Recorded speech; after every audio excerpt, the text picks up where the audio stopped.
গীতাৰ অধ্যায় 18 শ্লোক নম্বৰ 62 ভগৱানে স্বয়ং কৈ আছে যে অৰ্জুন সেই পৰমেশ্বৰৰ শৰণলৈ যোৱা যাৰ কৃপাত পৰম শান্তি আৰু শাশ্বত স্থান অৰ্থাৎ সতলোক প্ৰাপ্ত হ'ব।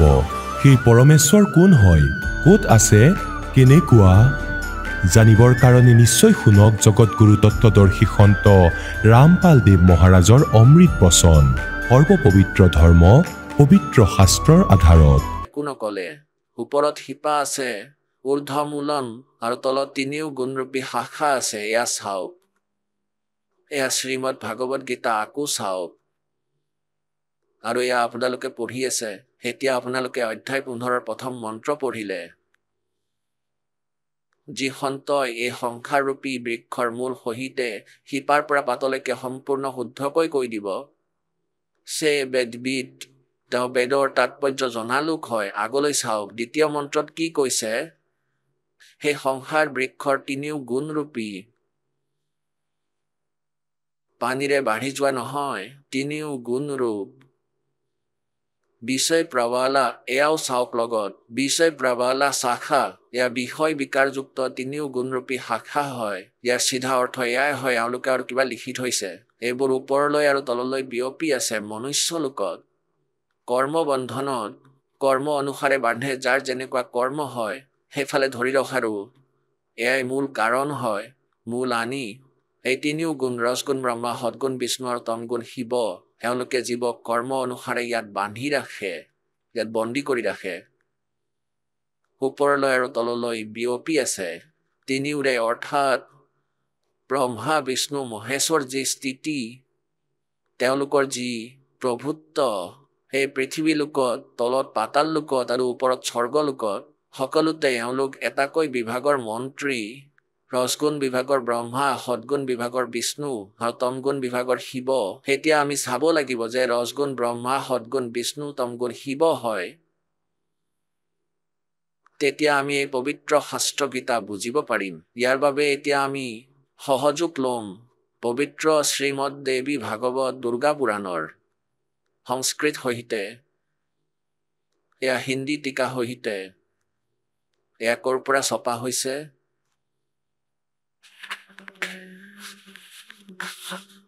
দেৱী ভাগৱতম সভাষ্টিকম স্যাৰ মাতম, খেমৰাজ শ্ৰীকৃষ্ণ দাস প্ৰকাশন, বোম্বেৰ পৰা। আমি আহিছো তৃতীয় স্কন্ধলৈ। ये है अथ श्रीमद देवी भागवते भाषा टीका युक्ते तृतीय स्कन्धः प्रारम्भते।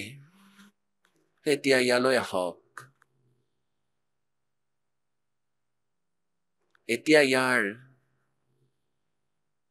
পঞ্চম অধ্যায়ৰ 11 পৃষ্ঠাত তৃতীয় স্কন্ধ অধ্যায় 5 আৰু অষ্টম মন্ত্ৰ পঢ়িম। সপ্তমটো ইয়াতে শেষ, অষ্টম ইয়াৰ পৰা আৰম্ভ হৈছে। ভগৱান শংকৰে কৈছে, হে মাতা দুৰ্গা, যদি আপুনি আমাৰ প্ৰতি সদায় দয়াযুক্ত, তেন্তে মোক তমগুণত, শংকৰে কৈ আছে, মোক তমগুণী কিয় বনালে? কিদৰে তমগুণত প্ৰধান কৰিলে? ব্ৰহ্মাক ৰজগুণ আৰু হৰিক সদগুণ যুক্ত কিয় কৰিলে? এতিয়া আকৌ সংস্কৃত আৰু চাই ল'ম আমি, কাৰণ দেৱনাগৰী লিপি হয়, সহজে বুজিব পাৰি। এয়া সপ্তম শ্লোক শেষ হ'ল, অষ্টমটো আৰম্ভ হ'ল। यदि ধৰ্মনালসদাম্বিকে, যদি আপুনি আমাৰ ওপৰত দয়াযুক্ত, তেন্তে হে অম্বিকে, হে মাতা, কথম এহেম বিহিত আছে, মোক কিয় উৎপন্ন কৰিলে? মোক কিয় বনালে? কিয় উৎপন্ন কৰিলে? তমগুণ কৰি মোক তমগুণত কিয় উৎপন্ন কৰিলে? আৰু কমলত উৎপন্ন হোৱা ব্ৰহ্মাক ৰজগুণ সম্ভৱ, আপুনি ৰজগুণ কিয় বনালে? সম্ভৱ মানে উৎপন্ন কৰা। আৰু সুবিহিত কিমো শতগুণ হৰি, আৰু বিষ্ণুদেৱক আপুনি সদগুণ কিয় বনালে? এটি সিদ্ধম ৰজগুণ ব্ৰহ্মা সত্তম বিষ্ণুতম ভূষিকি। আকৌ চাওক, শিৱপুৰাণ, গীতা প্ৰেছ, গোৰখপুৰৰ পৰা প্ৰকাশিত। ইয়াৰ 110 পৃষ্ঠাত আপোনালোকক দেখুৱাম। ইয়াৰ সম্পাদক হনুমান প্ৰসাদ পোদাৰ অনলি। ইয়াত স্পষ্ট কৰিছে যে ব্ৰহ্মা বিষ্ণু মহেশত গুণ আছে। এয়া হ'ল পৃষ্ঠা 110, সংক্ষিপ্ত শিৱপুৰাণ, নৱম অধ্যায় ৰুদ্ৰ সংহিতা। নৱম অধ্যায়।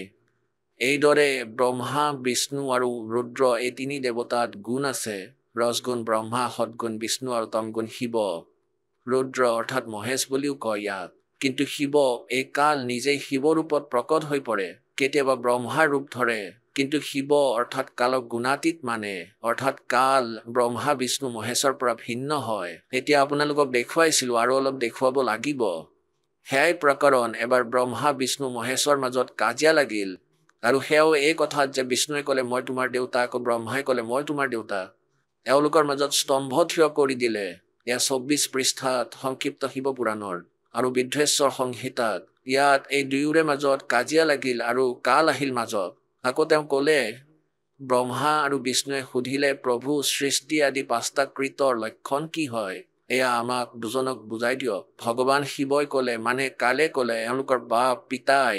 আপোনালোকে চাওক ২৬ পৃষ্ঠাত। আমি অলপ কনচেপ্ট ক্লিয়াৰ কৰিম যাতে শংকা নাথাকে। ২৬ পৃষ্ঠাৰ তলত আহোঁ। এই কালে ক'লে, পুত্ৰ তোমালোক দুজনে তপস্যা কৰি প্ৰসন্ন হোৱা মই পৰমেশ্বৰৰ পৰা সৃষ্টি আৰু স্থিতি নামৰ ২টা কৃত্য প্ৰাপ্ত কৰিছা, আৰু এই প্ৰকাৰেই মোৰ বিভূতি স্বৰূপ ৰুদ্ৰ আৰু মহেশ্বৰে, এইটো মেইন হয়, অন্য ২টা অন্য উত্তম কৃত সংহাৰ আৰু তিৰুভাৱ মোৰ পৰা প্ৰাপ্ত কৰিছে। ইয়াৰ পৰা সিদ্ধ হ'ল যে ব্ৰহ্মা বিষ্ণু মহেশতকৈ বেলেগ হয় এই শিৱ পুৰাণ কোৱাজন। এয়া সিদ্ধ হ'ল যে ৰজগুণ ব্ৰহ্মা, সৎগুণ বিষ্ণু আৰু তমগুণ শিৱ হয়। আকৌ কওঁ, কাৰণ যেতিয়ালৈকে আমি এটা বিষয় ক্লিয়াৰ কৰি আগ নাবাঢ়ো, তেন্তে আপোনালোকৰ সৎসংগ শুনা বা নুশুনা দুটা একেই হ'ব। আৰু এবাৰ ইয়াত ভালকৈ শুনি ল'লে সদায়ৰ বাবে সুখ হ'ব। এতিয়া চাওক, আৰু এটা কৈছে দেৱী ভাগৱতত। এয়া ১২৩ পৃষ্ঠাত। এয়া গীতা প্ৰেছ গোৰখপুৰৰ পৰা প্ৰকাশিত হয়। আৰু ইয়াৰ অনুবাদক কোন হয়? হনুমান প্ৰসাদ পোদ্দাৰ শ্ৰীমন্দাল গোস্বামী। এয়া গীতা প্ৰেছ গোৰখপুৰৰ পৰা প্ৰকাশিত। ইয়াৰ ১২৩ পৃষ্ঠাত চাব। তৃতীয় স্কন্ধ, তুমি শুদ্ধ স্বৰূপা। ভগৱান বিষ্ণুৱে কৈ আছে, তুমি শুদ্ধ স্বৰূপা। এই সকলো সংসাৰ তোমাৰ দ্বাৰাই উদ্ভাসিত হৈ আছে। মই ব্ৰহ্মা আৰু শংকৰ, আমি সকলো তোমাৰ কৃপাতেই বিদ্যমান হৈ আছো। আমাৰ আবিৰ্ভাৱ মানে জন্ম, আৰু তিৰুভাৱ মানে মৃত্যু হৈয়ে থাকে। কেৱল তুমিয়েই নিত্য জগত জননী, প্ৰকৃতি আৰু সনাতনী দেৱী হয়। স্পষ্ট আছে, বিষ্ণুদেৱে স্বয়ং কৈ আছে, আমাৰ জন্ম আৰু মৃত্যু হয়, আমি অবিনাশী নহওঁ। আৰু তুমি আমাৰ মাতা হয়। শংকৰ ভগৱানে ক'লে, দেৱী, যদি মহাভাগ বিষ্ণু তোমাৰ পৰাই প্ৰকট হৈছে, তেন্তে তেওঁৰ পিছত উৎপন্ন হোৱা ব্ৰহ্মাও তোমাৰেই বালক হয়। আকৌ মই তমোগুণী লীলা কৰোঁতা। শংকৰ কি তোমাৰ সন্তান নহ'ল জানো? অৰ্থাৎ মোকো উৎপন্ন কৰা তুমিয়েই শিৱে। সম্পূৰ্ণ সংসাৰৰ উৎপন্ন কৰাত তুমি বৰ চতুৰ। এই সংসাৰৰ সৃষ্টি, স্থিতি আৰু সংহাৰত তোমাৰ গুণ সদায় সমৰ্থ হয়। সেই তিনি গুণৰ পৰা উৎপন্ন আমি ৰজগুণ ব্ৰহ্মা, সৎগুণ বিষ্ণু আৰু তমগুণ শিৱ। নিয়ম অনুসাৰে কাৰ্যত তৎপৰ থাকোঁ। এই তিনি গুণৰ পৰা উৎপন্ন। এতিয়া পুণ্যাত্মাসকল, এই পবিত্ৰ পুৰাণৰ কেইষাৰিমান বাক্যই, এই পবিত্ৰ দেৱী পুৰাণৰ কেইষাৰিমান বাক্যই এই 4টা ধাৰণা পৰিষ্কাৰ কৰি দিলে। প্ৰথম, ব্ৰহ্মা বিষ্ণু মহেশ নাশবান হয়, এওঁলোক অজৰ অমৰ নহয়। দ্বিতীয়তে এইটো পৰিষ্কাৰ কৰিলে যে দুৰ্গা এওঁলোকৰ মাতা। তৃতীয়তে পৰিষ্কাৰ হ'ল যে ৰজগুণ ব্ৰহ্মা, সৎগুণ বিষ্ণু, তমগুণ শিৱ হয়। আৰু চতুৰ্থতে পৰিষ্কাৰ হ'ল যে সিহঁতে যাৰ যি কৰ্ম সিমানেই দিব পাৰে, কোনো পৰিৱৰ্তন কৰিব নোৱাৰে। এতিয়া আমি এই কথা বুজিবলৈ গীতাৰ সৰ্বপ্ৰথমে এই কথা ক্লিয়াৰ হ'ব লাগিব যে ৰজগুণ ব্ৰহ্মা, সৎগুণ বিষ্ণু আৰু তমগুণ শিৱ হয়। তেতিয়া এইটো কাৰণ গীতা 4 বেদৰ সংক্ষিপ্ত বৰ্ণনা হয়। আৰু ক'ড ৱৰ্ডত আছে, এইটো তত্ত্বদৰ্শী সন্তই ভাঙি ক'ব বুলি গীতা জ্ঞানদাতাই নিজে কৈ থৈছে। এতিয়া চাওক মাৰ্কেন্দ্ৰেয় পুৰাণত। মাৰ্কেন্দ্ৰেয় পুৰাণ সচিত্ৰ মোতাতাই।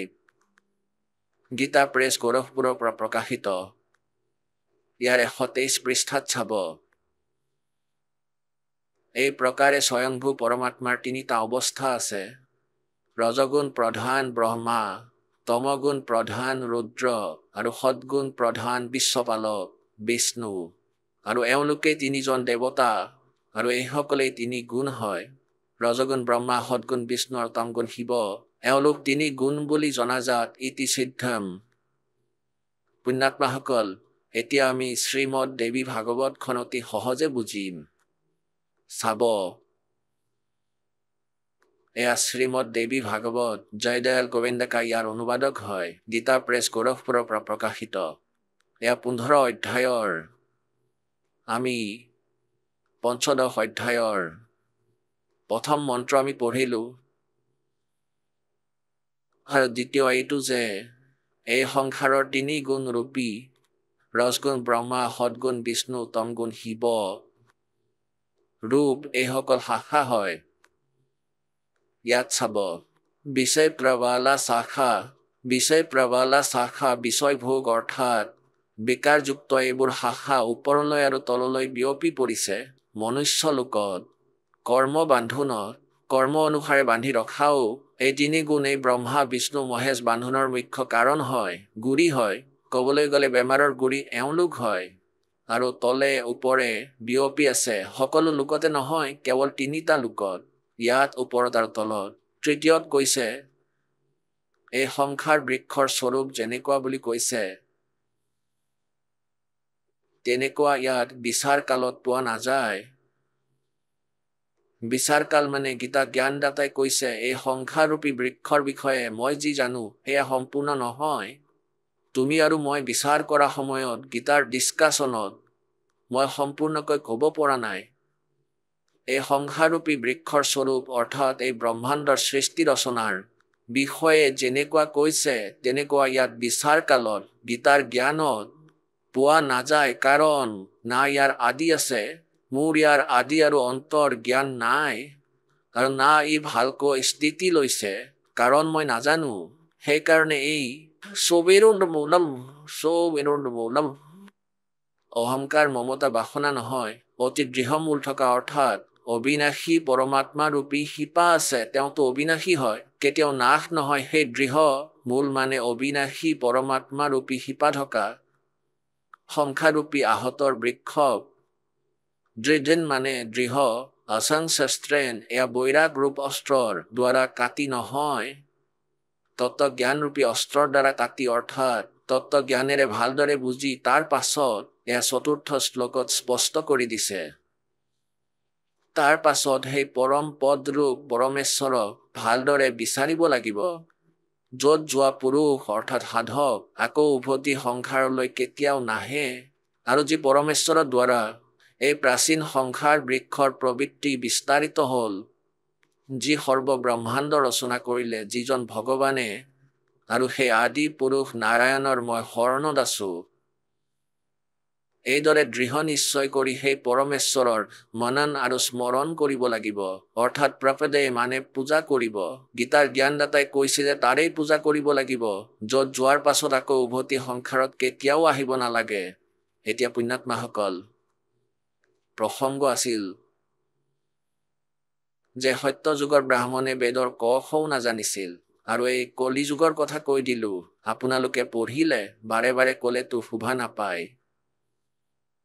আৰু সত্য যুগৰ ব্ৰাহ্মণৰ এই স্থিতি আছিল যে তেওঁলোকে দুৰ্গাৰ পূজা কৰিছিল আৰু বেদৰ পূৰ্ণ বিদ্বান বুলি মান্য আছিল।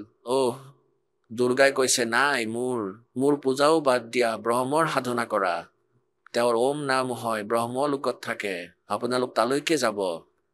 আৰু ব্ৰহ্মই কয় নাই, ময়ো নাশবান হওঁ, মোৰো জন্ম মৃত্যু হয়, আৰু তোমালোকৰো জন্ম মৃত্যু হয়। এইটো 15 অধ্যায়ৰ 1 পৰা 4 নম্বৰ শ্লোকত স্পষ্ট কৰি দিছে যে তোমালোকে তত্ত্বদৰ্শী সন্তৰ পৰা এই জ্ঞান প্ৰাপ্ত কৰি আৰু তাৰ পাছত পৰমেশ্বৰৰ এই পৰম পদক বিচাৰিব লাগিব, য'ত যোৱাৰ পাছত আকৌ কেতিয়াও জন্ম মৃত্যু নহয়। এতিয়া চাওক গীতা অধ্যায় নম্বৰ 4 শ্লোক নম্বৰ 5 আৰু 9 দেখুৱাম আপোনালোকক। অধ্যায় নম্বৰ 4 আৰু এই শ্লোক নম্বৰ 5 ইয়াত আছে। ইয়াৰ অনুবাদ ইয়াত কৰা আছে, হে পৰন্তপ অৰ্জুন, মোৰ আৰু তোমাৰ বহুত জন্ম হৈ গ'ল। হে পৰন্তপ অৰ্জুন, মোৰ আৰু তোমাৰ বহুত জনম হৈ গ'ল। সেইবোৰ তুমি নাজানা, মই জানো। এতিয়া এয়া ৪ৰ্থ অধ্যায়ৰ ৯মটো। হে অৰ্জুন, মোৰ জন্ম আৰু কৰ্ম দিব্য অৰ্থাৎ অলৌকিক হয়। অধ্যায় নম্বৰ ২ শ্ৰীমদ ভাগৱত গীতা আৰু শ্লোক ১২। এনেকুৱাও নহয় যে মই কোনো কালত নাছিলো, অথবা তুমি নাছিলা, অথবা এই ৰজাবোৰ নাছিল, আৰু এনেকুৱাও নহয় যে আগলৈ আমি নাথাকিম। স্পষ্ট হৈ গ'ল এইটো। গীতা জ্ঞানদাতাই কয় যে আমি আগতেও আছিলো। এনেকৈ নাভাবিব যে আগতে নাছিলো বা আগলৈ নাথাকো। আগলৈও জন্ম মৃত্যু হৈয়েই থাকিব। এতিয়া ১৭ শ্লোকত ২য় অধ্যায়ৰ ১৭নং শ্লোক চাব। ইয়াত কৈছে যে নাশ ৰহিত তেওঁক জানিবা, যাৰ দ্বাৰা এই সম্পূৰ্ণ জগত দৃশ্যবৰ্গ ব্যাপ্ত আছে। এই অবিনাশীৰ বিনাশ কৰিবলৈ কোনো সমৰ্থ নহয়। এতিয়া ১৮ অধ্যায়ৰ শ্লোক ৬২ এই কাৰণে কোৱা হৈছে, অৰ্জুন তুমি সৰ্বভাৱেৰে সেই পৰমেশ্বৰৰ শৰণত যোৱা। ১৮ অধ্যায়ৰ ৬২ নম্বৰ শ্লোকত, হে অৰ্জুন সকলো প্ৰকাৰে সেই পৰমেশ্বৰৰ শৰণত যোৱা। সকলো প্ৰকাৰে মানে সকলোৰে পূজা ত্যাগ কৰি তেওঁৰ শৰণত যোৱা। সেই পৰমাত্মাৰ কৃপাতহে তুমি পৰম শান্তি আৰু সনাতন পৰম ধাম প্ৰাপ্ত কৰিবা। আকৌ তোমাৰ জন্ম মৃত্যু নহব। পুণ্যাত্মাসকল, কিছুমান ভগতে এইটো ভাবে যে সন্ত ৰামপালে ব্ৰহ্মা বিষ্ণু মহেশ্বৰ আলোচনা কৰে। নাই, নহয়। আৰু এইটো কয় যে ব্ৰহ্মা বিষ্ণু মহেশ্বৰ পূজা এৰুৱাই দিয়ে। পুণ্যাত্মাসকল, না আমি কিবা এৰিব লাগে। আমি কেৱল আমাৰ সাধনাক শাস্ত্ৰ অনুকূল কৰিব লাগিব। যেনেকৈ আমাৰ সদগ্ৰন্থত লিখা আছে, যাৰ দ্বাৰা আমাৰ লাভ হয়। যেনেকৈ সংসাৰৰূপী এটা বৃক্ষ আছে, এতিয়া আপোনালোকে দেখিছে। আৰু পুণ্যাত্মাসকল, ধৰি লওক আপোনালোকে আমৰ পুলি ৰুব। আপোনালোকে কোনো ভক্তি কৰ্ম কৰিব লাগে, আমৰ পুলি ৰুব লাগে। তেন্তে কেনেকৈ ৰুব? তাৰ শিপা ভাগ গামলাত ৰুব বা মাটিত গাঁত খান্দি শিপা ভাগ পুতি থব। আৰু শিপাত পানী দিব। মূলত শিপাত অৰ্থাৎ মূলত পানী দিলে সংসাৰৰূপী পুলি ডাঙৰ হ'ব। আকৌ ডালত ফল ধৰিব, ফল লাগিব। পৰমাত্মাই কয়, अक्षर पुरुष एक पेड़ है, निरंजन वा की डार, और तीनों देवा शाखा हैंगे, पाते रूप संसार। এতিয়া চাব, এয়া চিধাকৈ ৰোপণ কৰা ভক্তিৰূপী পুলি। এইটো হ'ল এটা পুলি ৰোপণ কৰাৰ প্ৰপাৰ ৱে। সঠিক বিধি এইটো হয়। তলৰ ফালে শিপা আছে, পুলিৰ শিপা ভাগ মাটি বা গামলাত ৰোপণ কৰিছে। ইয়াক আকৌ গাঁত খান্দি মাটিত ৰোপণ কৰা হ'ব আৰু আকৌ শিপাৰ পূজা কৰিব। ইয়াৰ পৰা কি হ'ব যে এই সকলো ঠাল ঠেঙুলি বাঢ়িব, এই দেৱতাসকল। আৰু আমি কি কৰি আছো? আমি উল্টা কৰি আছো। আমি ব্ৰহ্মা বিষ্ণু মহেশ অৰ্থাৎ ঠাল ঠেঙুলিৰ পূজা আৰম্ভ কৰি দিছো আৰু মূলৰ পূজা এৰি দিছো। আমি সাধনা শাস্ত্ৰ বিৰুদ্ধে আৰম্ভ কৰিছো। আৰু পৰমাত্মাই ইয়াকে কৈছিল, দাসেও ইয়াকে কৈ আছো। পৰমেশ্বৰে কৈছিল যে এইটো এনেকৈ কৰিবা। এক সাধে সদসদে সদসাধে সদজাৱে। সকলোৰে সাধনা কৰা মানে সকলো নাশ কৰা। পুলি নুঠিবই, মৰহি যাব। এক সাধে সদসদে, এটাৰ সাধনা কৰিলে গোটেই পুলিটো প্ৰফুল্লিত হৈ যাব।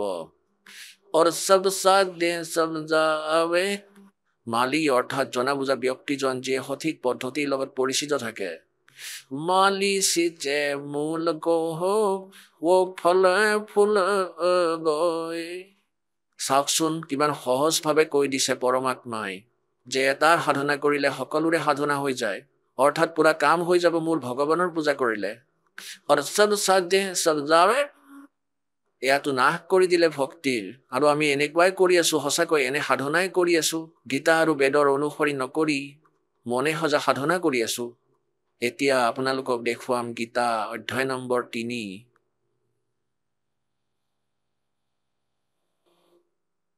এয়া শ্ৰীমদ ভাগৱত গীতা। চাওক শ্ৰীমদ ভাগৱত গীতা। জয়দয়াল গোবিন্দ কা ইয়াৰ অনুবাদক হয়। আৰু ইয়াত চাব মন্ত্ৰ নম্বৰ 10 পৰা লৈছো, অধ্যায় 3।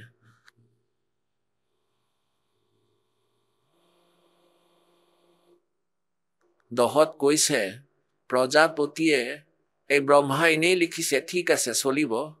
প্ৰজাপতি ব্ৰহ্মাই কল্পৰ আদিতে যজ্ঞৰ সহিতে প্ৰজাক ৰচনা কৰি তেওঁলোকক ক'লে যে তোমালোক এই যজ্ঞৰ দ্বাৰা, যজ্ঞ মানে শাস্ত্ৰ অনুকূল সাধনাৰ দ্বাৰা বৃদ্ধি প্ৰাপ্ত হোৱা, আৰু এই যজ্ঞ অৰ্থাৎ শাস্ত্ৰ অনুকূল সাধনা তোমালোকৰ ইচ্ছামতে ভোগ প্ৰদানকাৰী হওক। এতিয়া 11 নম্বৰত কি কৈছে? এই যজ্ঞৰ দ্বাৰা দেৱতাসকলক উন্নত কৰা, আৰু সেই দেৱতাসকলে তোমালোকক উন্নত কৰিব।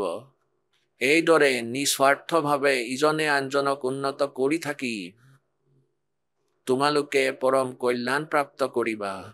12 আকৌ কৈছে 3 অধ্যায়ৰ শ্লোক 12, যজ্ঞৰ দ্বাৰা শাস্ত্ৰ অনুকূল সাধনাৰ দ্বাৰা বাঢ়ি যোৱা দেৱতা, ৰজগুণ ব্ৰহ্মা, সদগুণ বিষ্ণু, তমগুণ শিৱৰূপী শাখাবিলাক শাস্ত্ৰ অনুকূল সাধনাৰ দ্বাৰা এই দেৱতা বাঢ়ি যাব, ডাল ওলাব, গছ হ'ব।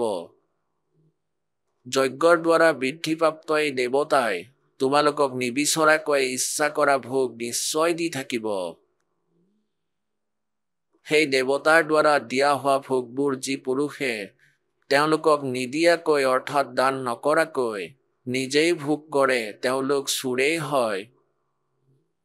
এতিয়া শ্লোক 13ত কি কৈছে?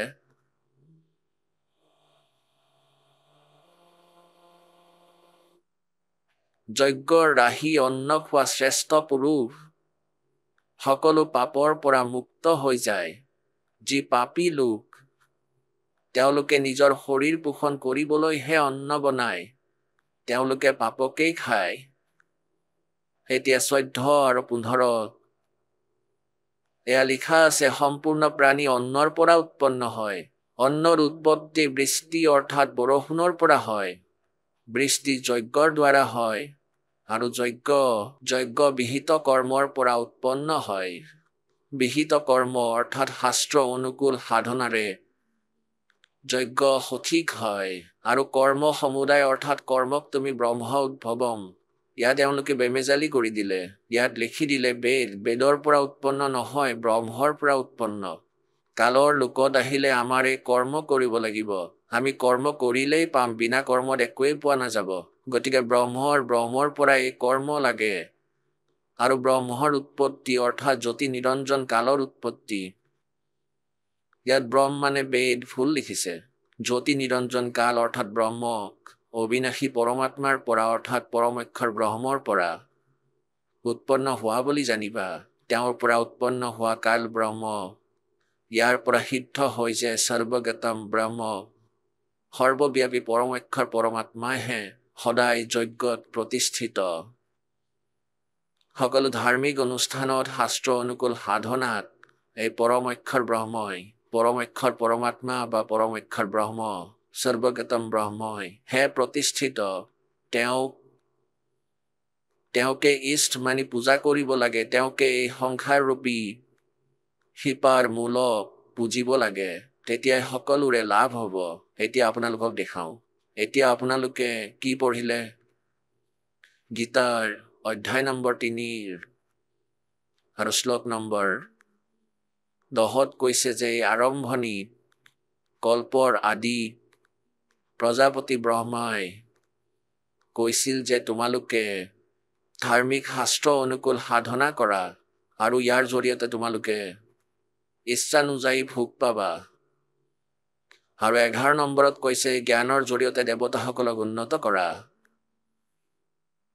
আৰু সেই দেৱতাই তোমালোকক উন্নত কৰিব এজনে আনজনৰ কল্যাণ কৰি তোমালোকে কল্যাণ প্ৰাপ্ত কৰিবা এতিয়া 12 নম্বৰত লিখা আছে যে যজ্ঞৰ দ্বাৰা বঢ়োৱা দেৱতাই তোমালোকক বিনা বিচৰাতে ইচ্ছিত ভোগ দি থাকিব আৰু পাছত তেওঁলোকৰ পৰা পোৱা আৰু তোমালোকে যদি তাৰ পৰা দান নকৰা তেন্তে তোমালোক এজন চোৰ পুণ্যাত্মাসকল এতিয়া কি স্পষ্ট হ'ল যে এই যজ্ঞৰ দ্বাৰা উন্নত হোৱা দেৱতা ৰজগুণ ব্ৰহ্মা সদগুণ বিষ্ণু তমগুণ শিৱ अक्सर पुरुष एक पेड़ है निरंजन वाकी डारे तीनों देवा शाखा हैं ये पाते रूप संसार এতিয়া শাস্ত্ৰ অনুকূল সাধনাৰে ভক্তিৰূপী পুলি আমি সুচাৰুৰূপে ৰোপণ কৰি অৰ্থাৎ শিপাৰ পূজা আৰম্ভ কৰিম পূৰ্ণ পৰমাত্মাক ইছ মানি তেওঁৰ পূজা আৰম্ভ কৰিম আৰু সিফালে সম্পূৰ্ণ থাল ঠেঙুলি আৰু গা গছৰো যত্ন কৰিম আৰু তেতিয়া এদিন ইয়ে যুৱা বৃক্ষলৈ ৰূপান্তৰিত হ'ব আমৰ গছ আৰু যেতিয়া ইয়াৰ থাল ঠেঙুলি অথবা এই দেৱতা ডাঙৰ হৈ যাব এই দেৱতাসকলক ডাঙৰ কৰা যেতিয়া এওঁলোক ডাঙৰ হৈ যাব দেৱতা অৰ্থাৎ থাল ঠেঙুলি সংসাৰৰূপী বৃক্ষৰ অৰ্থাৎ পাছত কি হ'ব অৰ্থাৎ আপোনালোকৰ ভক্তি বাঢ়ি যাব আপোনালোকৰ পুণ্য কৰ্ম বাঢ়িব এই পূৰ্ণ পৰমাত্মাৰ ভক্তি শাস্ত্ৰ অনুকূলভাৱে কৰিলে শুভ কৰ্ম হ'ব আৰু সেই সকলো শুভ কৰ্মৰ ফল আপোনালোকক ইয়াত ব্ৰহ্মা বিষ্ণু মহেশ্বৰে দিব থ্ৰু প্ৰপাৰ চেনেল আহিব এনে পোৱা নাযায় গতিকে ইয়াত না ব্ৰহ্মাদেৱক ত্যাগ কৰা যায় যেনেকৈ ইয়াত চাওক এই সংসাৰৰূপী বৃক্ষৰ অৰ্থাৎ পুলিৰ আকৌ চাওক ইয়াত এতিয়া পুণ্যাত্মাসকল আমি পূজাটো কৰিম ইষ্টৰূপত পৰমাত্মাৰ এতিয়া আপোনালোকে গীতাৰ অধ্যায় নম্বৰ 3:14-15 পঢ়িছে যে সেই সৰ্বগতম ব্ৰহ্ম পৰমক্ষৰ ব্ৰহ্মই সমূহ যজ্ঞত প্ৰতিষ্ঠিত তেওঁকে ইষ্টৰূপত পূজিব লাগিব তাৰ পাছতে শুভ সংস্কাৰ হ'ব আৰু এই শুভ সংস্কাৰ পাছতে ব্ৰহ্মা বিষ্ণু মহেশ্বৰ তাত আহিব আৰু আমিতো এই পাক ৰূপ আমি এওঁলোকৰ পৰা আগত আছো আমি যি পাম আমাৰ শুভ সংস্কাৰ হ'ব এই প্ৰকাৰে পূৰ্ণ পৰমাত্মাক ইষ্ট মানি পূজা কৰিম আৰু সেইবোৰৰ প্ৰতিফল ব্ৰহ্মা বিষ্ণু মহেশ্বৰৰ ওচৰত আহিব এতিয়া এই থাল ঠেঙুলি ডাঙৰ হৈ যাব সম্পূৰ্ণ গছত পৰিণত হ'ব তেতিয়া ব্ৰহ্মা বিষ্ণু মহেশৰূপী এই শাখাবোৰত আমৰ ফল লাগিব ফলেৰে ভৰপূৰ হৈ পৰিব আৰু এই সুচাৰু সাধনা কৰিলে এই থাল ঠেঙুলিয়ে নিবিচৰাকৈ ফল দি থাকিব অৰ্থাৎ শাস্ত্ৰ অনুকূল সাধনা পূৰ্ণ পৰমাত্মা পৰম অক্ষৰ ব্ৰহ্ম কবীৰদেৱক ইষ্টৰূপ মানি আমি তেওঁক পূজা কৰিম তেতিয়া এই ব্ৰহ্মা বিষ্ণু মহেশ্বৰে তিনি দেৱতাৰূপী শাখাই আমি নিবিচৰাকেও ফল দিব নিজে নিজেই দিব এতিয়া কোনোবাই যদি এয়া কয় যে সংসাৰৰূপী বৃক্ষই পুলি লগাই ললো আৰু শিপাক পূজা কৰো তেন্তে এই থাল ঠেঙুলিবোৰ কাটি পেলাম নেকি এওঁলোকৰ প্ৰয়োজনীয়তা কি তেতিয়া ব্ৰহ্মা বিষ্ণু মহেশ্বৰ আমাৰ অভিন্ন অংগ কিন্তু আমি ভুল সাধনা কৰাৰ ফলত সকলো ইউজলেছ কৰি দিলো এনে কৰাৰ ফলত ব্ৰহ্মা বিষ্ণু মহেশ্বৰৰ পূজা কৰিবলৈ ধৰিছো পৰমক্ষৰ ব্ৰহ্ম অৰ্থাৎ মূল শিপাক এৰি দিছো আমি আমাৰ ভক্তি নাশ কৰি পেলাইছো শাস্ত্ৰ বিধি ত্যাগ কৰি মনৰ মতে পূজা কৰে গীতাৰ অধ্যায় নম্বৰ 16 শ্লোক নম্বৰ 23 কোৱা হৈছে যে তেওঁৰ কোনো ইউজ নাই না তেওঁৰ কোনো সুখ হয় তেওঁৰ কোনো গতি হয় না তেওঁৰ কোনো সিদ্ধি প্ৰাপ্ত হয় ইউজলেছ এতিয়া আমি এনেকুৱা কৰি আছো আৰু পৰমাত্মাৱে এয়াই কৈছিলে আৰু দাসেও কবিৰ পৰমেশ্বৰৰ দ্বাৰা কোৱা এই জ্ঞান আপোনালোকক কৈ আছে যে আপোনালোকে ইষ্ট ৰূপত কবিৰ পৰমাত্মাক পূজা কৰক এই সাধনা কৰক আৰু তেতিয়া এই ভক্তিৰূপী বৃক্ষৰ পৰা আপুনি আপোনাৰ শুভ সংস্কাৰ হৈ ব্ৰহ্মা বিষ্ণু মহেশ্বৰৰ ওচৰত যাব তেওঁলোকে নিবিচৰাকৈ আপোনালোকক দি দিব ভৰপূৰ হৈ পৰিব অৰ্থাৎ আপোনালোকক ইমান ধন দিব যি আপোনালোকৰ সৎ সাধনাৰে হ'ব এতিয়া আকৌ এবাৰ চাওক শ্ৰীমদ দেৱী ভাগৱত এতিয়া আপোনালোকক আৰু এবাৰ শুনাইছো এতিয়া গীতাৰ অধ্যায় নম্বৰ 3 আকৌ চাওক সহজতে বুজি পাই যাব মোৰ এই দাসৰ উদ্দেশ্য হ'ল যে আপোনালোকক এনেকুৱা ৰং দিও এই সৎ গ্ৰন্থৰে কাৰণ আজি আমি কম্পিউটাৰ বনাই লৈছো মানৱে আৰু এই সৎ গ্ৰন্থটো অতি সহজতে বুজিব লাগিব বুজি পাই যাম এয়া শ্ৰীমদ ভাগৱত গীতা অধ্যায় নম্বৰ 3 শ্লোক নম্বৰ 10 আকৌ পঢ়ক প্ৰজাপতি ব্ৰহ্মাই কল্পৰ আদিত যজ্ঞ সহিত প্ৰজাসকলক ৰচি কৈছিলে যে তোমালোকে এই যজ্ঞৰ জৰিয়তে অৰ্থাৎ শাস্ত্ৰ অনুকূল সাধনাৰ দ্বাৰা বৃদ্ধি প্ৰাপ্ত কৰা তোমালোকৰ আধ্যাত্মিক উন্নতি এনেকৈ হ'ব আৰু এই যজ্ঞই তোমালোকক ইচ্ছিত ভোগ প্ৰদান কৰিব 11 কোৱা হৈছে এই যজ্ঞৰ দ্বাৰা দেৱতাসকলক উন্নত কৰা অৰ্থাৎ শাস্ত্ৰ অনুকূল সাধনা কৰা এই দেৱতা ব্ৰহ্মা বিষ্ণু মহেশ্বৰৰ ওচৰত তোমালোকৰ সংস্কাৰ যাব। পাছত তেওঁলোকে তোমালোকক দিব। সেই দেৱতাই তোমালোকক উন্নত কৰিব। এই প্ৰকাৰে নিস্বাৰ্থভাৱেৰে এজনে আনজনক উন্নত কৰি তোমালোকৰ পৰম কল্যাণ প্ৰাপ্ত হ'ব।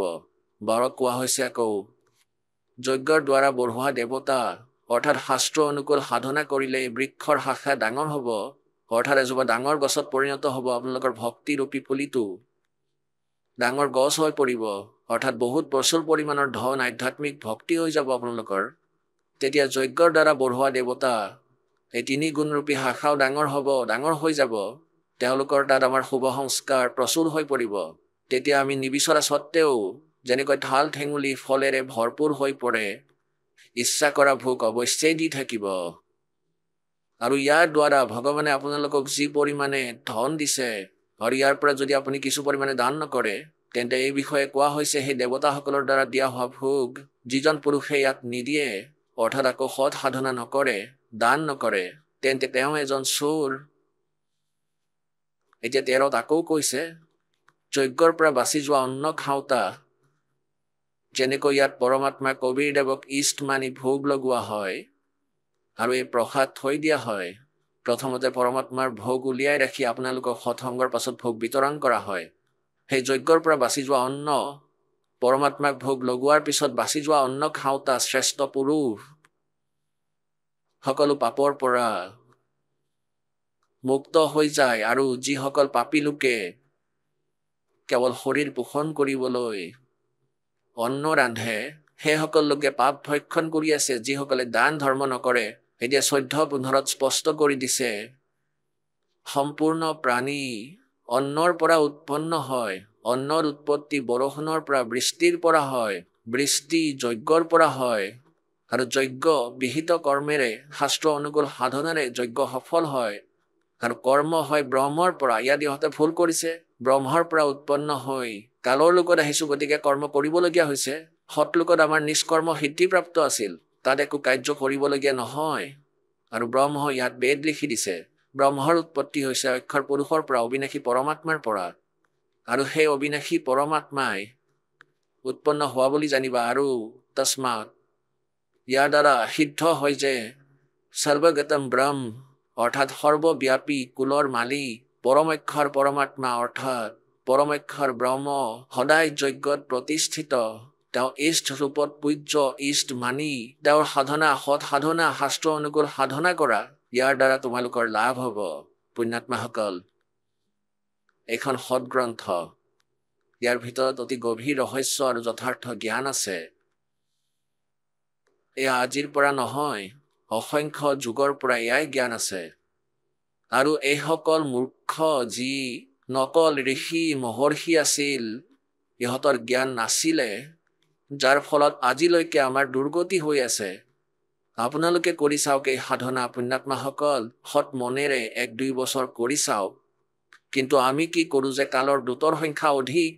এটা পৰিয়ালৰ পৰা এজনে নাম ল'লে 4জনে বিৰোধ কৰিবলৈ আৰম্ভ কৰে নিজ ঘৰৰ পৰাই, আৰু তেওঁৰ নিয়ম ভংগ কৰি দিয়ে। তালে নিবিচাৰে যে এওঁলোকৰ কিবা লাভ হওক। আৰু পৰমাত্মাৰ মহিমা সকলোৱে বুজি পাই যাব। আৰু কিছুদিনৰ পাছত কি হ'ব, যদি আপোনালোক দৃঢ়তা সহকাৰে লাগি থাকে, তেতিয়া পৰমাত্মাই সুপথে পৰিচালিত কৰিব ঘৰৰ মানুহকো, লগতে আনকো। আপোনাৰ কোনো বিৰোধীয়ে নাথাকিব, এনেকুৱা জ্ঞান আহিব। গতিকে সি এনেকুৱা বেমেজালি সৃষ্টি কৰে। আৰু এই পৰমাত্মাৰ সাধনাৰে আপোনালোকে ইমান সুখ পাব, আপোনালোকে কল্পনা কৰিব নোৱাৰে। ভগৱানে ইমান সুখ দিব পাৰে। এজন ভগতে নতুন নাম লৈছে কিছুদিন পূৰ্বে, MP অকণমান উদাহৰণ দিওঁ। এইজন ভগত হ'ল ত্ৰিলোক দাস বৈৰাগী, গাঁও ডিমৰখেৰা, জিলা কটনি, মধ্যপ্ৰদেশৰ বাসিন্দা। সেই ভগত আজি ইয়ালৈ আহিছে। আৰু এবাৰ সন্মুখত আহক, অকণমান দেখাওঁ তেওঁ কি কৈছে। যে মই এতিয়া নাম লৈছিলোঁ 2010, 27 অৰ্থাৎ 1 বছৰ হৈ গৈছে প্ৰায়। 27/6/2010 নাম লৈছিলে তেওঁ এখন চিঠি লিখি দিছিলে। আৰু তেওঁ নিজেও তেওঁৰ বিষয়ে আপোনালোকক ক'ব, পুণ্যাত্মাসকল, আপোনালোকে এই কথা সত্য বুলি মানক। এই পৰমাত্মাৰ সভাত সেই সুখ আপোনালোকে ফ্ৰী অফ কষ্ট হিচাপে পাব, ফ্ৰীতে পাব।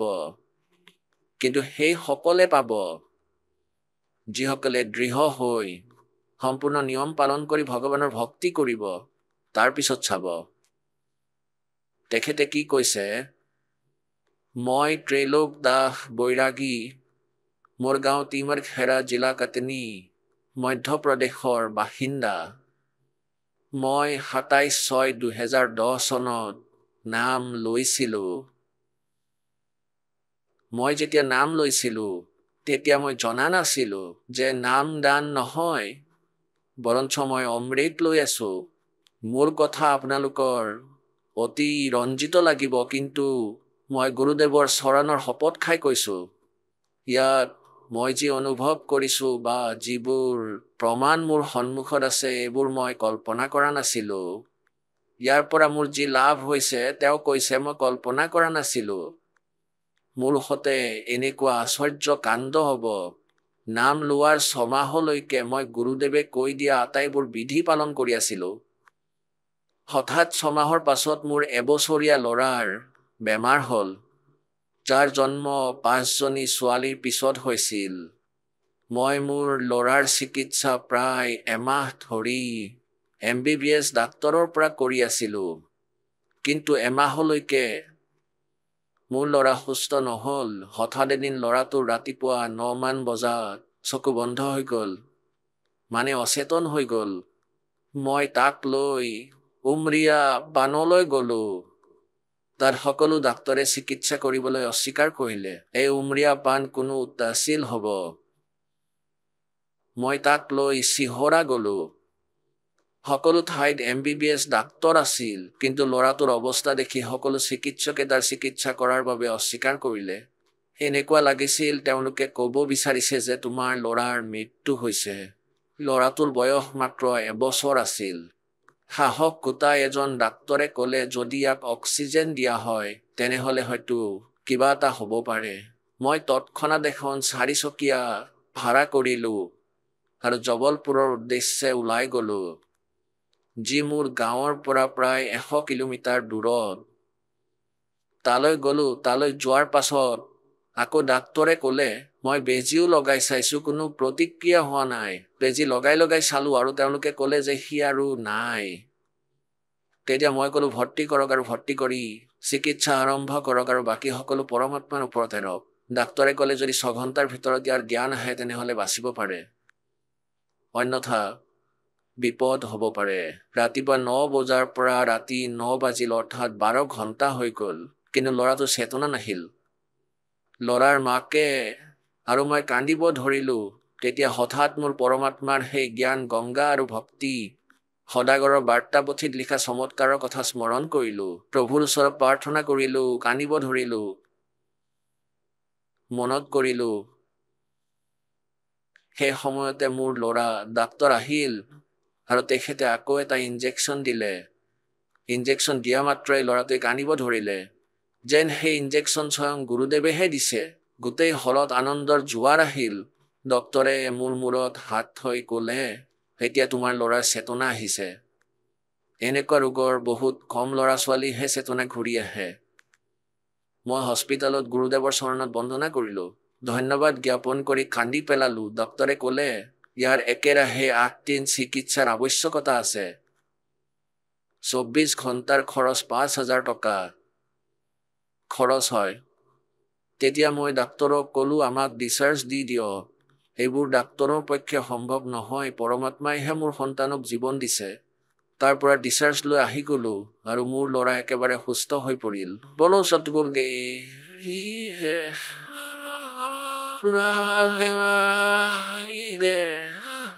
ভগতে ইয়াৰ পিছত কি কৈছে? এই 6 মাহত প্ৰভুৰ যিবোৰ চমৎকাৰ কাণ্ড মোৰ সতে হৈছে, মই কল্পনা কৰা নাছিলোঁ যে এই প্ৰকাৰৰ চমৎকাৰ পৰমাত্মাৰ ওচৰত থাকিব পাৰে।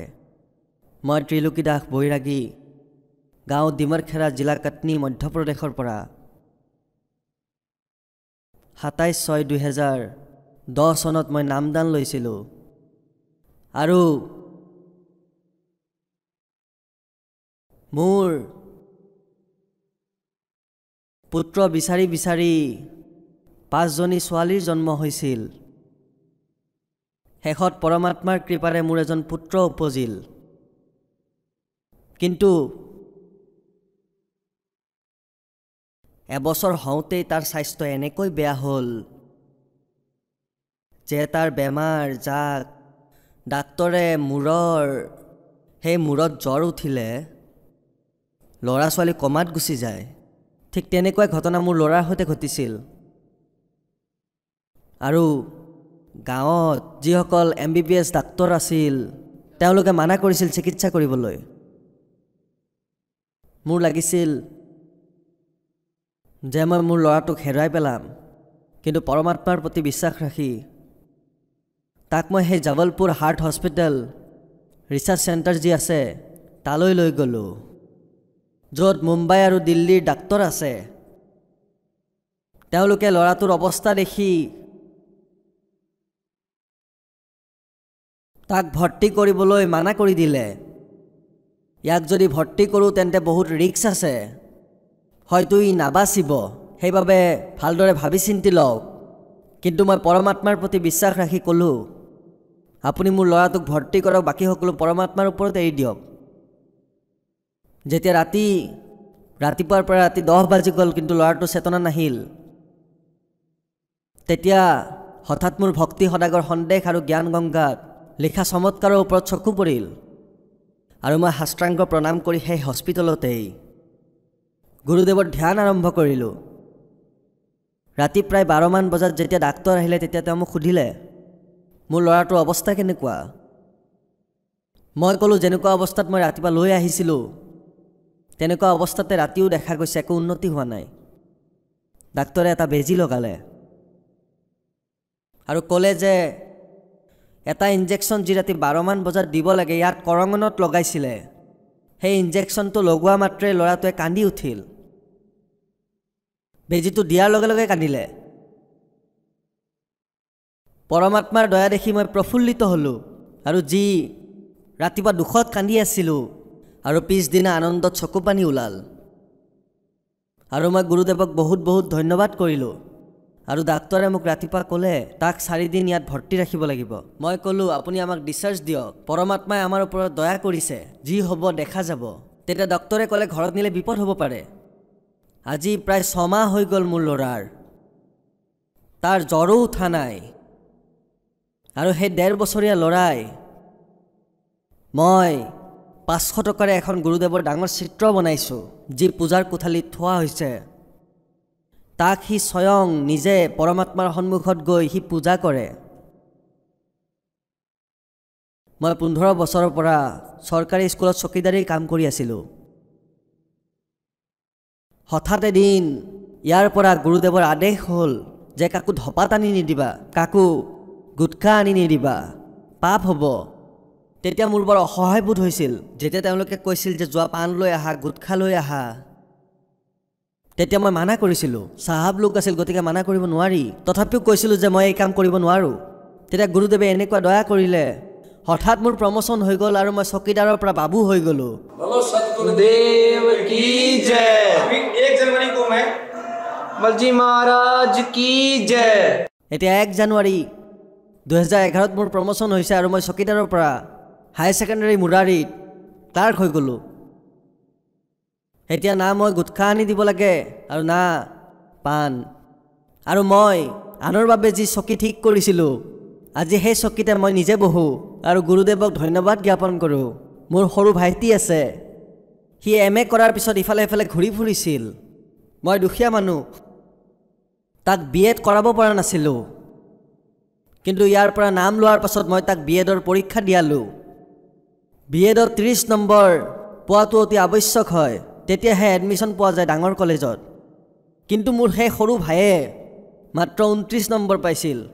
কিন্তু এইবাৰ বৰ্ডে 28 নম্বৰহে নিৰ্ধাৰণ কৰিলে, যাৰ ফলত মোৰ ভাইৰ BEdত চিলেকশ্যন হৈ গ'ল আৰু আজি সি জবলপুৰ কলেজত BEd কৰি আছে। गुरुदेव की जय। बंदी छोड़ सतगुरु रामपाल जी महाराज की जय। মোৰ চাইকেল কিনাৰো সামৰ্থ্য নাছিল যেতিয়া মই ইয়াত নাম ল'বলৈ আহিছিলোঁ।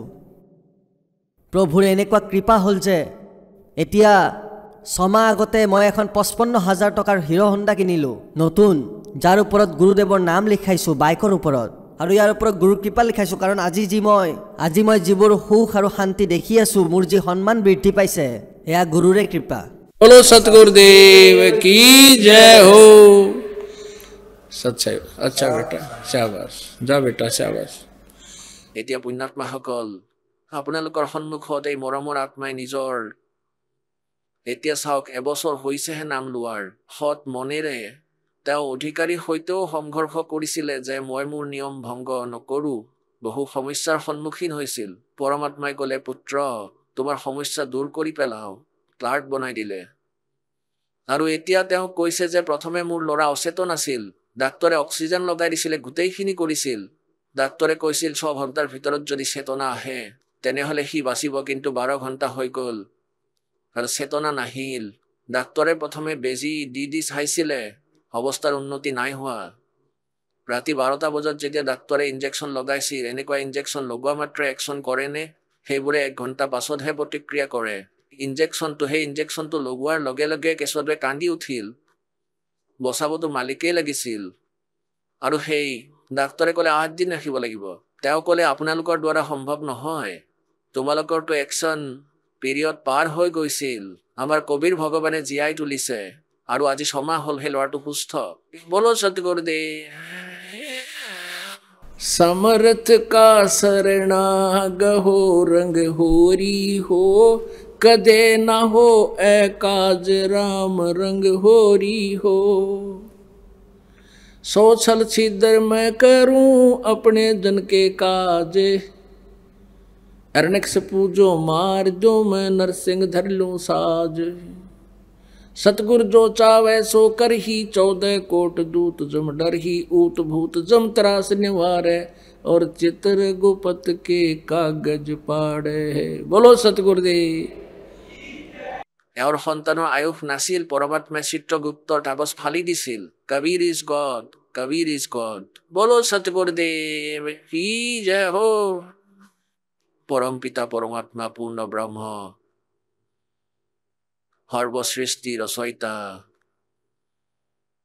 সকলো আত্মাৰ একমাত্ৰ জনক, সকলোৰে হিত কৰোতা, এওঁ সেইজন পৰমেশ্বৰ যিজনে বাৰাণসীত, কাশীত, ভাৰতবৰ্ষৰ পবিত্ৰ ভূমিত, কাশী নগৰত স্থিত লেহেৰতাৰা নামৰ এটা পুখুৰীত সেই সুৰূপ ধাৰণ কৰি আহক আমি এতিয়া সেই শ্ৰদ্ধালুসকলৰ অনুভৱবোৰ জানো, যিসকলে জগতগুৰু তত্ত্বদৰ্শী সন্ত ৰামপাল দেৱ মহাৰাজৰ পৰা দীক্ষা প্ৰাপ্ত কৰিছে তথা তেওঁৱে কোৱা ভক্তি মাৰ্গ এওঁলোকে অৱলম্বন কৰি আছে। নমস্কাৰ। নমস্কাৰ। কি নাম আপোনাৰ? গজেন্দ্ৰ কুমাৰ তান্তি। গজেন্দ্ৰ, আপুনি ক'ৰ পৰা আহিছে? জিলা সুপল, বিহাৰৰ পৰা। গজেন্দ্ৰ, আপুনি সন্ত ৰামপালদেৱ মহাৰাজৰ পৰা নাম দীক্ষা কেতিয়া ল'লে? 27/10/2019। সন্ত ৰামপালদেৱ মহাৰাজৰ পৰা নাম দীক্ষা লোৱাৰ আগত আপুনি কি ভক্তি সাধনা কৰিছিল? হংসাদেশত বাল যোগেশ্বৰ প্ৰেম ৰাৱত দেৱৰ পৰা নাম দীক্ষা লৈছিলোঁ, তাতে ভক্তি কৰিছিলোঁ। তাতে মই সেৱা কৰোঁতে প্ৰচাৰ সহায়কৰ পদ পালোঁ। প্ৰচাৰ সহায়কৰ অৰ্থ হ'ল প্ৰেম ৰাৱত দেৱৰ বাৰ্তা সকলো ব্যক্তিৰ ওচৰলৈ নিয়া, সকলো ব্যক্তিৰ কাণে কাণে পঠিওৱা। যেতিয়া মই তাত 5টা বছৰ সেৱা কৰিলোঁ, তাৰপিছত সেৱা সহায়ক যি হয় সেৱা কৰিব পালোঁ। সেৱা সহায়ক হিচাপে মই মাহেকীয়া সেৱাৰ কাম কৰিছিলোঁ, ফচলি সেৱাৰ কাম কৰিছিলোঁ। তাতে যিসকলে নাম দীক্ষা লৈছিলে তেওঁলোকক প্ৰেমী বুলি কোৱা হয়। সকলো প্ৰেমীৰ ওচৰলৈ গৈ মাহে মাহে পইচা লৈ ৰিচিপ্ট দিব লাগে, তাক কোৱা হয় মাহেকীয়া সেৱা। তাৰপিছত ফচলি সেৱা আহে, বছৰত 2বাৰ হয়, এটা ঘেঁহুৰ এটা ধানৰ। ধানৰ সময়ত গৈছিলোঁ প্ৰত্যেক প্ৰেমীৰ ওচৰত, তেওঁ নিজৰ ইচ্ছা অনুসাৰে 5 কিলো, 10 কিলো, 50 কিলো অৰ্থাৎ নিজৰ ক্ষমতা অনুসাৰে তেওঁলোকে আমাক দিছিলে। তেতিয়া আমি কেন্দ্ৰলৈ গৈ জমা দিছিলোঁ। তাৰপিছত কেন্দ্ৰত জমা কৰাৰ পিছত সেইবোৰ বেছি ৰাজবিদ্যা কেন্দ্ৰ চহৰপুৰ ছত্তৰপুৰ নতুন দিল্লীলৈ ড্ৰাফৰ মাধ্যমেৰে পঠিয়াই দিছিলোঁ। গজেন্দ্ৰ, আপুনি কৈছে যে আপুনি 20 বছৰ ধৰি বাল যোগেশ্বৰ দেৱৰ সৈতে জড়িত আছিলে আৰু তাতে আপুনি প্ৰচাৰকৰ পদতো আছিলে। তেন্তে কি কাৰণে আপুনি সন্ত ৰামপাল দেৱ মহাৰাজৰ শৰণলৈ আহিলে? বাল যোগেশ্বৰ দেৱ মহাৰাজৰ সৈতে জড়িত হৈ থাকি 20 বছৰলৈকে মই সেৱা কৰিছোঁ, তন মন ধন অৰ্পিত কৰি। কিন্তু মই আজিলৈকে কোনো লাভ প্ৰাপ্ত নকৰিলোঁ, য'ত নেকি ক্ষতিহে হৈছে। মোৰ পৰিয়ালত হাই কাজিয়া হুলস্থুল আছিল, সেয়া দূৰ হোৱা নাছিল। আমাৰ আৰ্থিক সমস্যা ইমান আছিল যে মই নিজে ইনকাম কৰিছিলোঁ, প্ৰেক্টিছো নিজে কৰিছিলোঁ। পইচা মই বহুত দেখোঁ, কিন্তু পইচা ক'ৰ পৰা ক'লৈ পানীৰ দৰে বৈ যায় গমেই নাপাওঁ। ঘৰত ইমান আৰ্থিক সমস্যা আছিল যে মই চিন্তাত পৰি গৈছিলোঁ যে এতিয়া এনেকুৱা লাগে যে এই পৃথিৱীত জীয়াই থকাটো একেবাৰে অৰ্থহীন হৈ পৰিছে।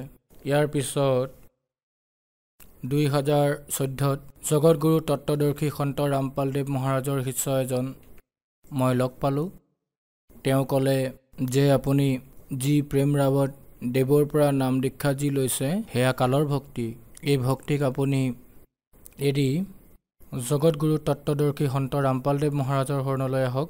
আপুনি নাম লোৱা মাত্ৰেই সকলো সমস্যা দূৰ হৈ যাব। তাৰপিছত তেওঁ মোক বিস্তাৰিতভাৱে ক'লে।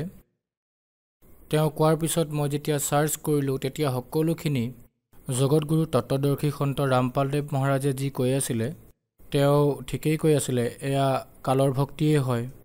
মই মনতে প্ৰাৰ্থনা কৰিলোঁ যে হে মালিক, যদি মোৰ সমস্যা আঁতৰি যায় তেন্তে মই নাম দীক্ষা যি আছে নিশ্চয় ল'ম, আপোনাৰ শৰণ নিশ্চয় গ্ৰহণ কৰিম। জগতগুৰু তত্ত্বদৰ্শী সন্ত ৰামপাল দেৱ মহাৰাজক মনে মনে প্ৰাৰ্থনা জনালোঁ। কিন্তু নাজানো কোনটো জন্মৰ পুণ্য আছিল, পৰমাত্মাই মোৰ কথাখিনি শুনিলে আৰু মোৰ যিমান সমস্যা আছিলে সেয়া একেবাৰে দূৰ কৰিলে। মোৰ ঘৰত হাই কাজিয়া বহুত আছিলে, কেছ চলি আছিলে, কিন্তু মই দেখিবলৈ পালোঁ যে কেছত জাজমেণ্ট হ'ল। জাজমেণ্ট হোৱাৰ পাছত মই সংকল্প ল'লোঁ যে এতিয়া জগতগুৰু তত্ত্বদৰ্শী সন্ত ৰামপাল দেৱ মহাৰাজৰ পৰা নাম দীক্ষা প্ৰাপ্ত কৰিম।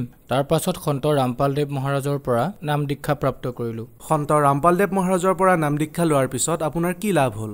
জগতগুৰু তত্ত্বদৰ্শী সন্ত ৰামপাল দেৱ মহাৰাজৰ পৰা নাম দীক্ষা লোৱাৰ পিছত প্ৰথমটো লাভ এইটো হ'ল যে মই তাম্বাকু খাইছিলোঁ, পাণ খাইছিলোঁ, দিনে প্ৰায় 10খনমান পাণ খাই দিছিলোঁ। চাদাৰ কথানো কি ক'ম, সেয়াটো অগণন। ৰাতিপুৱাৰ পৰা গধূলিলৈ যে কিমান খাইছিলোঁ তম্বাকু। কিন্তু পৰমাত্মাৰ দয়াত প্ৰথম লাভটো মোৰ এইটো হ'ল যে নিচা এৰা খালে নিচামুক্ত হৈ গ'লোঁ। দ্বিতীয় লাভ হ'ল যে আমি কি কৰোঁ, হিচাৰলৈ তাৰিখত গৈছিলোঁ। তাতে কি কৰোঁ, যেতিয়া দিল্লী মেট্ৰ' ষ্টেচনৰ পৰা নামোঁ, আশ্ৰমৰ ফালে যেতিয়া যাওঁ তেতিয়া মোৰ বুকুত ইয়াত বিষ হ'ব ধৰিছিলে। ইমান বেছি বিষ হ'ব ধৰিলে, ইমান ডাঙৰ ঘূৰণীয়া কিবা এটা হৈ গৈছিলে। তাৰপিছত সাহস কৰিব পৰা নাছিলোঁ যে আশ্ৰমলৈ যাব পাৰিম। কিন্তু মনে মনে মই মালিকক প্ৰাৰ্থনা জনালোঁ, হে জগতগুৰু তত্ত্বদৰ্শী সন্ত ৰামপাল দেৱ মহাৰাজ, মই আপোনাৰ শৰণলৈ আহিছোঁ। মোৰ কি হ'ল? যদি এই খবৰ মোৰ পৰিয়ালৰ মানুহে গম পায় তেতিয়া মানুহে বহুত ভাল বেয়া কথা ক'ব আৰম্ভ কৰিব। লাহে লাহে যেতিয়া আশ্ৰমলৈ গ'লোঁ, আশ্ৰমত যোৱাৰ পিছত যেতিয়া দণ্ডব্ৰত প্ৰণাম কৰিলোঁ পৰমাত্মাৰ শৰণত, মোৰ যে এয়া বুকুৰ বিষ ইমান ডাঙৰ যে কিবা এটা হৈছিলে একেবাৰে নোহোৱা হ'ল। এনেকুৱা লাগিল যেন পৰমাত্মাই অপাৰেশ্যন কৰি দিলে, মোৰ যে হাৰ্টৰ বেমাৰ ঠিক কৰি দিলে। ইয়াৰ পিছত মোৰ মানে পাইলছ হৈ গৈছিলে। পাইলছৰ বাবে বহুত ধৰণৰ ঔষধ খাইছিলোঁ। প্ৰথম কথাটো হ'ল যে মই প্ৰেক্টিছ নিজে কৰিছিলোঁ, নিজৰ মতে ঔষধ খাইছিলোঁ, ঠিক নহ'ল। মোতকৈ ছিনিয়ৰ যি ডক্টৰ আছে তেওঁলোকক ক'লোঁ যে ছাৰ এনেকুৱা কথা, পাইলছ ঠিক হোৱা নাই মোৰ, এতিয়া কি কৰোঁ? তেওঁ ক'লে মই এটা ঔষধ লিখি দিওঁ, সেইটো তুমি খোৱা। ঔষধটো লিখিলে, খালোঁ, 30 দিন খালোঁ। 30 দিনৰ পিছত কি হ'ল, ইমান বেছি মানে খোৱাৰ পিছত বেমাৰ বাঢ়িহে গ'ল।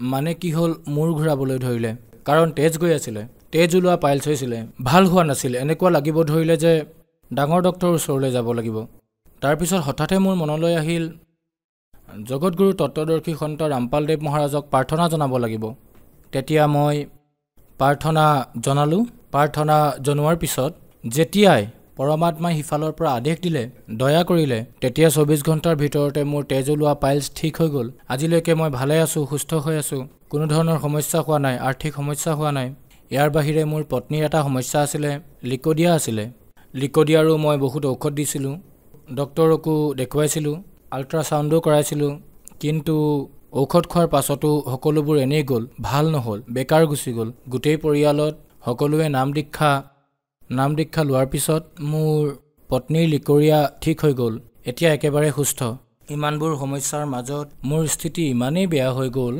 ক'বই নোৱাৰিম শুনিবও নোৱাৰি ৰাতি হ'লে মোৰ টোপনি নাহে যে কাইলৈ আমি কি খামনো বহুত ইনকাম কৰিছিলোঁ বহুত পইচা দেখিছিলোঁ কিন্তু পইচা নাবাচিছিলে কিন্তু সেই সমস্যাবোৰ জগতগুৰু তত্ত্বদৰ্শী সন্ত ৰামপালদেৱ মহাৰাজে মোৰ সমস্যাবোৰ শুনিলে আৰু এই সমস্যাবোৰ নিমিষতে মোৰ পৰা আঁতৰ কৰি দিলে আৰু মোৰ আৰ্থিক স্থিতি সকলো ঠিকে আছে মোৰ সমস্যা দূৰ হ'ল ঘৰত যিবোৰ হাই কাজিয়া আছিল সেয়াও দূৰ হ'ল গজেন্দ্ৰ আপুনি সন্ত ৰামপালদেৱ মহাৰাজৰ পৰা নাম দীক্ষা লোৱাৰ পিছত বহুত লাভ পালে গতিকে যিসকল দৰ্শকে আপোনাক আজি টিভিত চাই আছে বিশেষকৈ হানসা দেশপন্থীসকলক আপুনি কি ক'ব বিচাৰিব মই বিশেষকৈ হানসা দেশপন্থীসকলক মই এইটোৱেই ক'ব বিচাৰোঁ যে মই হানসা দেশ পন্থসকলৰ বহুত প্ৰচাৰ কৰিছোঁ হাজাৰ মই জিজ্ঞাসুসকলক তৈয়াৰ কৰি তেওঁলোকৰ শিষ্যসকলক নাম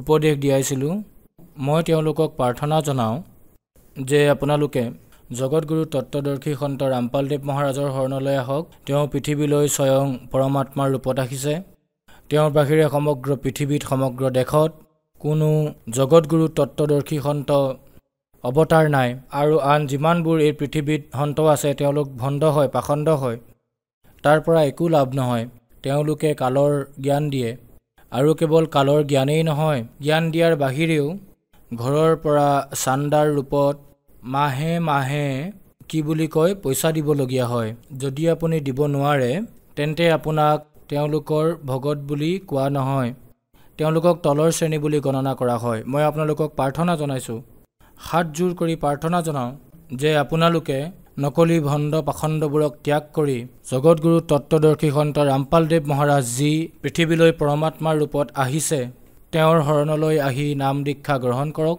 আৰু আপোনালোকৰ সকলো ধৰণৰ সমস্যা কষ্ট দূৰ কৰাই লওক গজেন্দ্ৰ সন্ত ৰামপালদেৱ মহাৰাজৰ পৰা নাম দীক্ষা কেনেকৈ ল'ব পাৰি জগতগুৰু তত্ত্বদৰ্শী সন্ত ৰামপালদেৱ মহাৰাজৰ পৰা নাম দীক্ষা লোৱাৰ বাবে চেনেলবোৰত প্ৰত্যেক দিনা সৎসংগ আহে তাৰে তলত হালধীয়া শাৰী এটা আহে সেই হালধীয়া শাৰীত mobile number contact number WhatsApp number থাকে সেই নম্বৰত সেই নম্বৰত যোগাযোগ কৰি আপোনাৰ ওচৰত যি নামদান কেন্দ্ৰ আছে তাত যোগাযোগ কৰক এই নামদান কেন্দ্ৰ সমগ্ৰ পৃথিৱীৰ প্ৰত্যেক জিলাত আছে তাত যোগাযোগ কৰি ওচৰৰ নামদান কেন্দ্ৰৰ পৰা আপোনালোকে নাম দীক্ষা প্ৰাপ্ত কৰক আৰু নিজৰো কল্যাণ কৰাওক আৰু জগতৰো কল্যাণ কৰোৱাৰ সংকল্প হাতত লওক ধন্যবাদ সৎ সাহেব